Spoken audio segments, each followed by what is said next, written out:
do maritime, aviation, and humanitarian rescues, so everything from missing boaters, sinking vessels, aviation incidents like plane crashes, lost or injured hikers, and medevacs as well. We do kind of the whole gamut here. It's a big machine that is pretty complex, has a lot of computer systems on board, but it's a super powerful, agile machine. It's a dream to fly, really. It's a 3-engine, all-weather helicopter. That's what makes it special, is its ability to go through icing conditions, and we perform search and rescue operations with the winch or via landing to get our SARTECs on scene.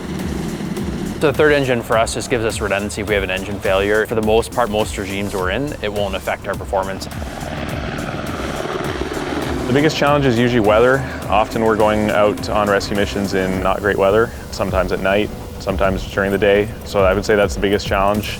Otherwise, just the nature of SAR missions in general can be challenging. So offshore missions come to mind. Mountain rescues, there's not so much of that out here on the East Coast, but definitely if you're on the West Coast.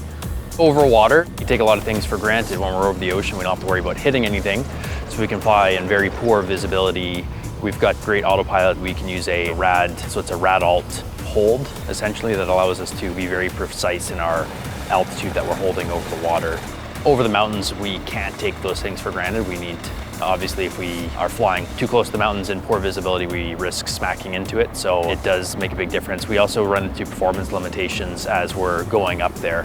So the ability for the helicopter to hover and experience maybe an engine failure at sea level is a lot different than the ability for us to have an engine failure at 10,000 feet. So those performance limitations do affect how we operate in the mountainous environment. I love flying on the Corm. It's very maneuverable. It's a very tight crew concept. There's a lot of communication going on board between the front end, the pilots, the flight engineer, the team leader, and the team member. There's a lot of good conversation as decisions are getting made. So it's very, very mobile, very dynamic. You can get into a lot of tough to reach areas. And yeah, I prefer to fly on the Corm for sure. We fly in all weather. We do have MVGs for flying at night. We're going out during the day on beautiful weather.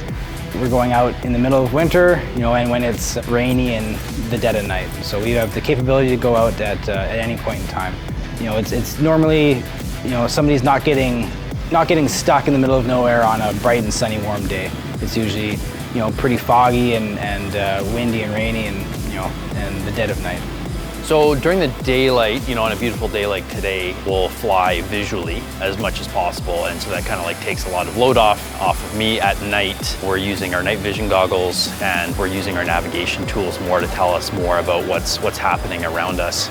We really have to be careful here, especially in the mountains where clouds form layers and stuff. It can be pretty tricky to navigate through those passes on night vision goggles, so we're definitely using our instrumentation kit more. Well, I would say that because of its size, it's very smooth. The turbulence doesn't affect it as much as a small helicopter. It's also stabilized in multiple ways. So it has a stabilization system that the main gearbox is mounted on some struts that it's kind of like noise canceling, where it senses a signal and then inputs an opposite response, so that the cabin of the aircraft itself is basically anti-vibration. So in that sense, it's actually very smooth, it's super smooth to fly. I would say it's a joy to fly. I've flown a bunch of different helicopters. This has got a very ergonomic autopilot suite that allows us to take load off of ourselves and devote more time to the mission-centric side of things, or the weather that we're kind of dealing with.